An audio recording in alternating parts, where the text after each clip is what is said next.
And we have here live sa ating studio ang Creative Baguio City Council Design and Creative Services Sectoral Representative, si Architect Jonardon Herdenil.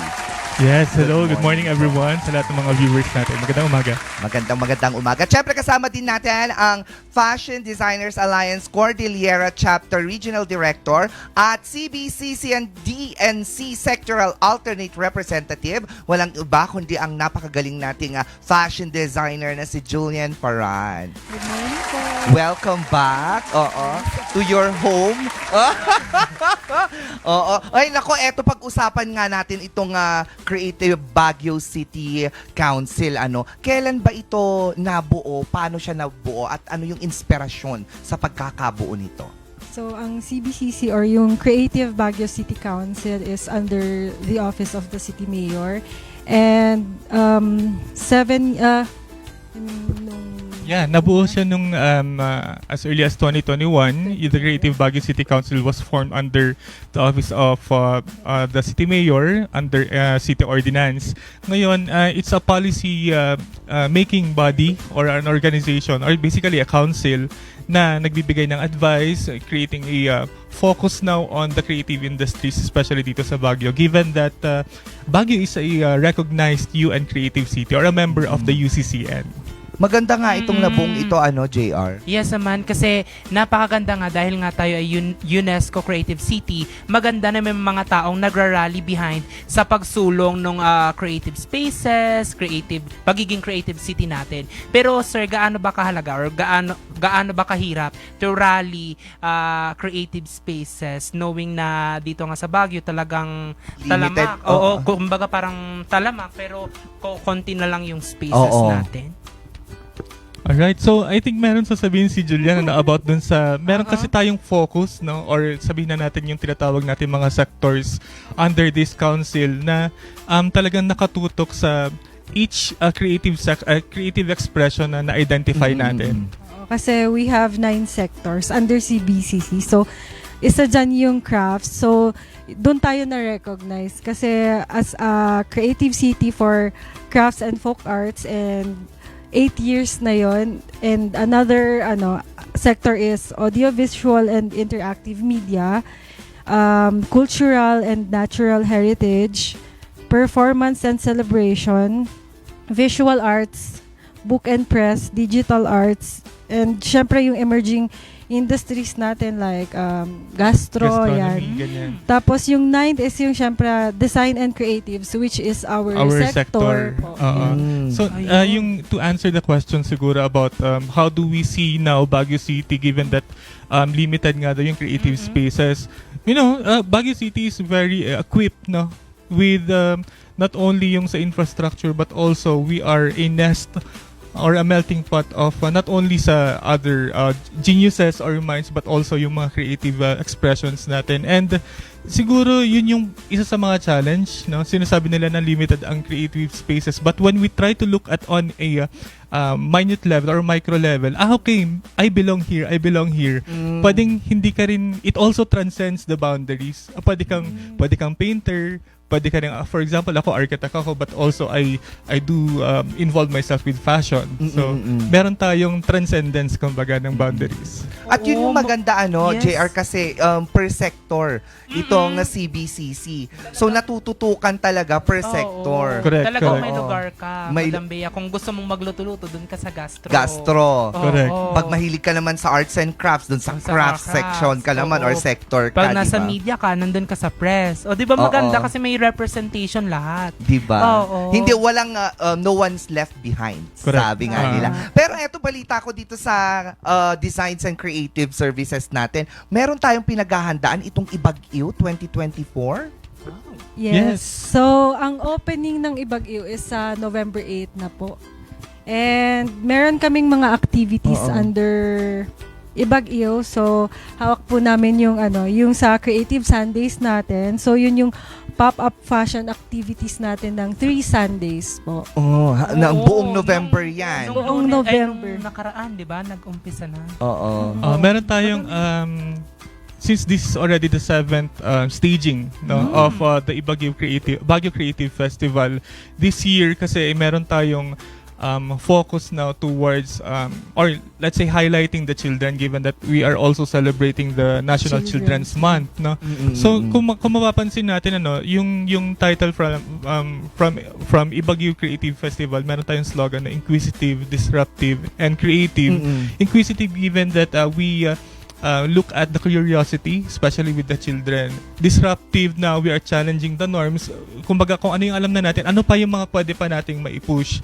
And of course, given that creative, given kasi Baguio is a creative city and then we are a nest of creatives. Now, with the activities, when we talk about that, it's a convergence now of these creative expressions and industries.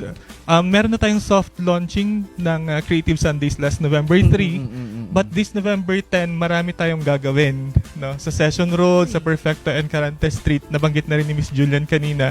But of course, we want to let everyone know na meron tayong pinaghahandaan sa November 8, which is the opening of Ibag-iw. Ano bang mangyayari dito sa opening? November 8 is tomorrow. Yes. Hoy, Friday. Ay, Parang yun na yung... bukas na pala yun. Oo. Ano bang inaabangan natin dito sa opening ng Ibag-iw 2024? So parang yun na yung introduction, parang pa-teaser ng buong activities na mangyayari this November. So sa amin naman, every Sunday, meron kaming couture on the streets. So live mannequin siya. It's a photo shoot of mga high fashion pieces ng mga designers natin. And then next Sunday naman is Reto Bar, that is November 10. So doon maglalabasan yung mga upcycled na pieces naman. So yan, may pa-teaser Upcycled na- by? Yes. Julian para. Oo. Ganda. Parang naalala ko siya. Parang Parang naalala ko. Ang ganda. Super love that piece. So, yung last Sunday naman, which is November 24, yun na yung open shoot for all. So, For everyone naman lahat siya. ng mga gustong magpa-photoshoot sa Carante Street para naman maano natin yung mural natin. Oo. Correct. At saka maganda kasi yung location na Carante Street, lalo na kapag fashion show yan, tapos upcycled streetwear pa. Diyos mio, garapon, pupunta talaga ako. Oo. Hindi ako papayag kasi tayo din ay naka-upcycled outfit. Oo Oo. nga eh. From the coat to the shirt to the pants. Thank you, Sir Joamar. Yan. Oo nga, ang galing nga. Yun yung maganda sa November 17 kasi it's and including yung sa November 10 and 24, these are pop-up activities. There are a lot of surprises to be presented and showcased, no. So hindi lang tayo limited sa kung okay, meron tayong fashion show, meron tayong photoshoots. Marami pa pang mangyayari, so abangan nyo yan and we hope to see you there. May mga booths Yes naman. din, right? Yes. Oo.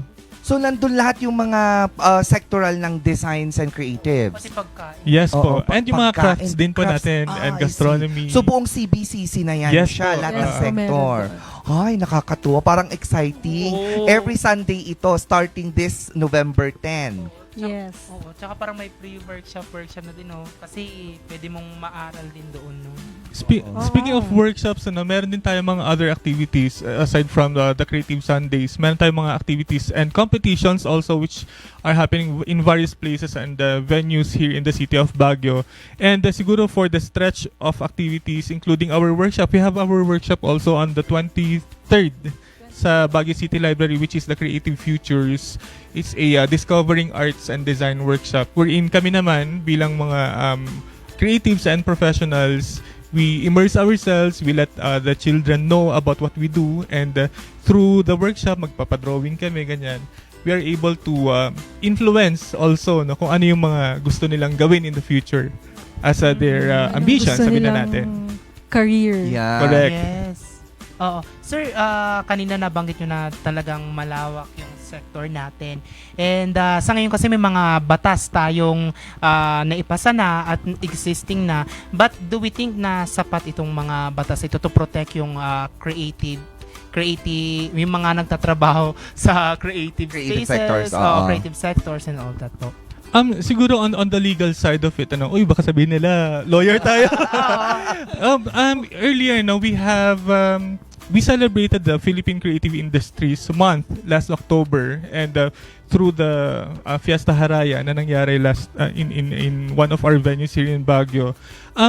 Actually, yung celebration na natin yun, it's under, and even our presence now as sectors, creative sectors, these are under the PCIDA, or the Philippine Creative Industries Development Act. And it is the implementing body is the DTI. But here in Baguio City, at least as we contextualize everything, yung understanding natin ng creative industries, and also of course yung creative spaces natin, we have this CBCC already under the office of the city mayor that will enable us now to reach more people. And given the policy making council kasi ang CBCC, we're able now to know, we gather information, yung concerns, kung ano ba kung may mga problema ba or challenges na kailangan nating i-address. Then also with that, we'll be able to forward it or endorse it to the council if ever na kailangan na siyang gawan ng resolution or even a city ordinance later on. So that's how we protect and also promote now Baguio City as a creative city. Yun yung maganda, at least, di ba? Oh. May boses na. May boses na talaga ang creative sector dito sa buong bansa natin. And speaking of, etong si 7th edition nyo na nga itong si Ibag-iw 2024. Ano naman yung difference niya from last year? Ayan, Mas siguro. bumongga ba ngayon? Siguro si Julian muna. So, ngayong year po, actually meron kaming fashion show last year, pero ngayon mas magfo-focus sila sa WITS.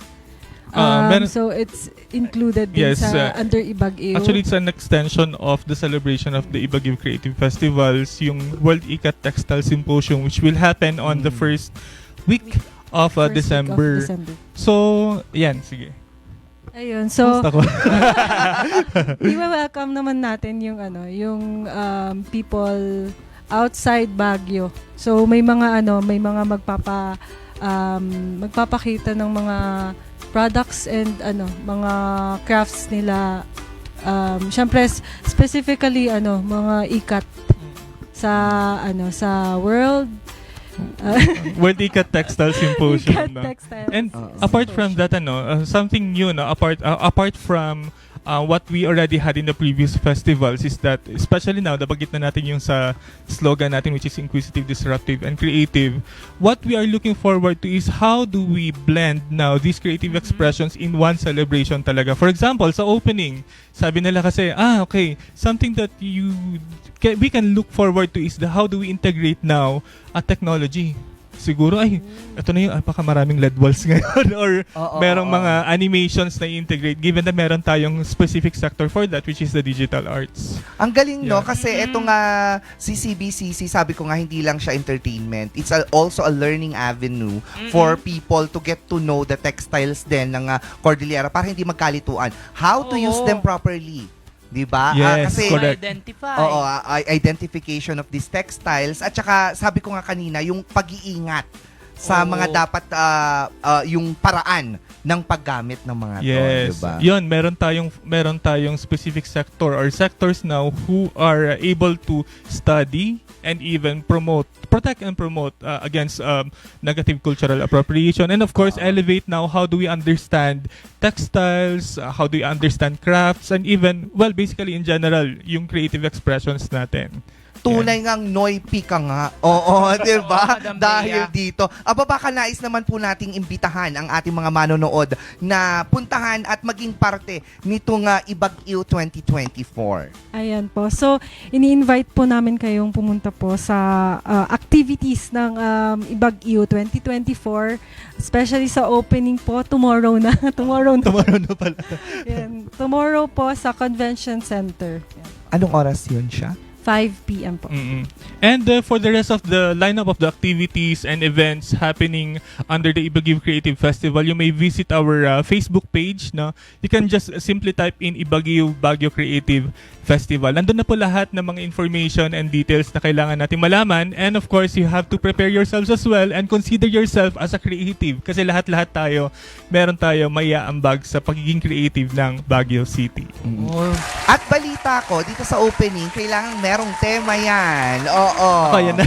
Ano yung tema tomorrow para yung mga pupunta on team? Oo. Yung nga nabanggit na natin kanina, medyo techy tayo ngayon, no? Something that we anticipate No? Pwede nyo sabayan sa outfit, syempre, no? Pagpunta natin sa convention center, you can still work on your local fabrics, you can do upcycling kasi kasama naman yan. But of course, sabi niya, medyo techy. So, baka pwede kayong pumunta fashion forward tayo ngayon. Yes, diba? pwede kayong pumunta doon na ang suot nyo may TV. Ayun. Oo, yung pantalon mo may Oo. radyo. Or yung headdress mo, Radyo, cellphone. oo. Just mga gano'n, di ba? Who knows? Very modern Baka ang atake bukas. Oo, gusto ko yan. So, alas 5 mga ka-MB bukas yan. At syempre, yung mga Creative Sundays natin, November 10, 17, and 24. Galing ko mag-count doon. Perfect ka doon, Madam Bea. Oo, para makahanap din sila ng mga Yes. anik-anik nila doon, di ba? May mga crochet. Yes. Sabi nga rin nila, no? Dami. Support local, buy local, Yes. diba? So, Yes. yeah. Oo. May dadagdag pa po tayo? Pa-plug ko lang po yung sa UP mamaya. Yes, go. This is not related sa Ibag-iw, pero isa sa mga activities ko later po, nasa UP po ako for Cordillera Textile in Contemporary Fashion Design na lecture. That is 1:30 p.m. po sa may Museo Cordillera Grounds. Ayun. So, see you nabangan niyo there. si Iba na Ma'am. tong si Ma'am Julian talaga. Yes. Kung saan-saan na siya nagtototok talaga. Buti hindi Oo. kayo nai-stress.